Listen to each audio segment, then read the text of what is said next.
Jumpa lagi dengan Ustazah Iza. Nah, Ustazah Iza kali ini ditemani dengan Sinar. Kita bersama mau ngapain, Sinar? Kita mau berkisah tentang Nabi Ibrahim sama Nabi Ismail. Memang mau berkisah seperti itu? Iya, karena sebentar lagi kan Idul Adha. Oh iya teman-teman, sebentar lagi mau hari raya Idul Adha. Teman-teman ingat gak? Kalau Idul Adha itu ada apa? Iya benar sekali. Kalau Idul Adha itu ada yang namanya kurban. Ya teman-teman, iya nggak Sinar? Betul. Ya, ada kurban teman-teman. Nah, kali ini Ustazah Iza dan Sinar akan berkisah tentang Nabi Ibrahim dan Nabi Ismail. Bagaimana perjuangan Nabi Ibrahim dan Ismail? Kita dengarkan ya. Sinar mau dengar ceritanya? Mau. Aku juga mau. Aku kepingin tahu ceritanya bagaimana. Kalau Sinar pengen tahu, Sinar diam dulu ya. Kita akan cerita bersama teman-teman. Oke. Aku mau dengar. Baik. Teman-teman, waktu itu Nabi Ibrahim sedang termenung. Setiap hari Nabi Ibrahim dimimpikan sesuatu yang sama setiap hari. Setiap hari ketika bangun, Nabi Ibrahim merenung. Apakah mimpinya ini benar-benar perintah Allah ataukah hanya setan yang masuk ke dalam mimpinya Nabi Ibrahim? Akhirnya Nabi Ibrahim memutuskan untuk memberitahu tentang mimpinya itu kepada putranya Ismail. Ismail dipanggil. Wahai anakku Ismail, kemarilah nak. Ya ayah, ada apa ayah memanggilku? Kemari nak, ayah ingin berbicara kepadamu. Ayah bermimpi. Sudah beberapa kali ayah bermimpi kalau ayah disuruh oleh Allah untuk mengorbankanmu. Apakah kamu bersedia anakku? Kalau itu perintahnya Allah, aku mau ya.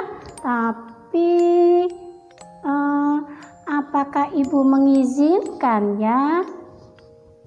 Nanti ayah akan bilang kepada ibumu nak.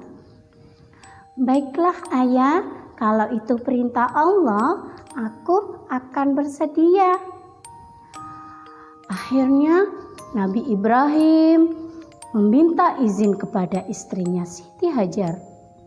Ketika itu Siti Hajar menangis teman-teman, karena tidak tega dengan anaknya yang masih kecil dan mau dikorbankan oleh ayahnya.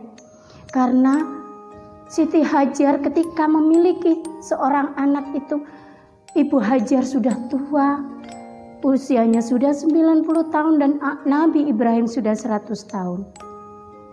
Dan baru punya anak, sudah mau dikorbankan teman-teman. Akhirnya pada suatu hari berangkatlah Nabi Ibrahim bersama Ismail untuk ke suatu tempat di mana sudah disiapkan untuk mengorbankan Nabi Ismail. Setelah itu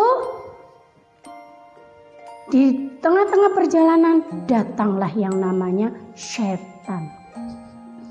Setan itu berbisik kepada Ismail.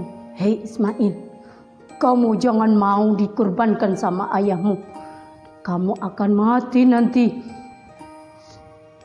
Nabi Ismail bicara sama ayahnya.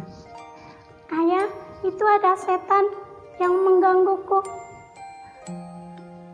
Nabi Ibrahim mengambil batu dan dilemparlah batu itu kepada setan. Sambil berkata, Bismillah, Allahu Akbar. Dilempar setan itu sebanyak 3 kali. Akhirnya setannya hilang. Lalu berjalan lagi. Karena tidak mempan, akhirnya Siti Hajar dibisiki, "Hajar, anakmu mau dikorbankan sama suamimu. Cegah dia, nanti kamu tidak akan punya anak." Siti Hajar menangis. Tapi Siti Hajar tidak memanggil anaknya. Siti Hajar mengambil batu dan dilemparkan batu itu. Bismillah, Allahu Akbar, cuing, dilempar. Akhirnya hilanglah si setan-setan itu. Tiba di suatu tempat, di tempat yang sudah disediakan, Ismail ditidurkan oleh sang ayah. Di atas batu itu dengan ditutupi sebuah kain. Nabi Ibrahim mengangkat pedangnya dan membaca takbir, Allahu Akbar, Allahu Akbar, Allahu Akbar. Lalu Nabi Ibrahim mengorbankan anaknya sambil menangis, teman-teman. Tapi sebelum pedang Nabi Ibrahim sampai di anaknya, Allah menyuruh malaikat untuk mengganti Nabi Ismail dengan seekor domba yang sangat putih bersih yang diambil dari surga. Setelah selesai, dibuka kain itu. Nabi Ibrahim menangis, tidak berani melihat. Dan Ismail, sang anak kecil yang sangat baik, yang mau mengorbankan dirinya untuk perintah Allah, akhirnya mengingatkan ayahnya, "Ayah, aku di sini." Nabi Ibrahim kaget. Masya Allah, Allahu Akbar, Allahu Akbar, Allahu Akbar. Ternyata Allah tidak membohongi pengorbanan hambanya. Allah mengganti pengorbanan Nabi Ismail dan Ibrahim dengan seekor domba yang suci bersih. Nah, itulah teman-teman cerita kita tentang kurban. Insya Allah kalau kita berkurban, itu adalah kendaraan kita nanti ketika kita akan di surga. Sinar, bagaimana Sinar? Sinar sudah berkurban tahun ini? Aku kan ikut Ustazah Iza kurban. Oh iya, Insya Allah Sinar dan Ustazah Iza akan berkurban. Bagaimana dengan teman-teman? Teman-teman juga ikut berkurban? Boleh berkurban di sekolah, boleh di masjid dekat rumah, asalkan kita mau berkurban.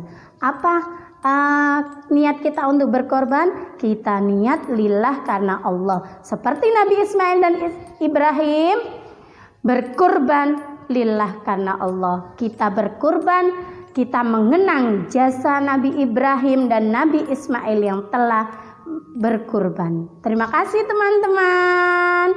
Terima kasih Sina. Terima kasih teman-teman. Assalamualaikum teman-teman. Assalamualaikum teman-teman. Hikmah dari cerita ini adalah yang pertama, Nabi Ibrahim dan Nabi Ismail adalah orang yang taat dan patuh kepada Allah. Nabi Ismail dan Nabi Ibrahim selalu melaksanakan apa yang diperintahkan oleh Allah. Yang kedua, Nabi Ibrahim dan Nabi Ismail itu adalah manusia yang sabar, yang selalu bersabar akan ujian yang diberikan oleh Allah.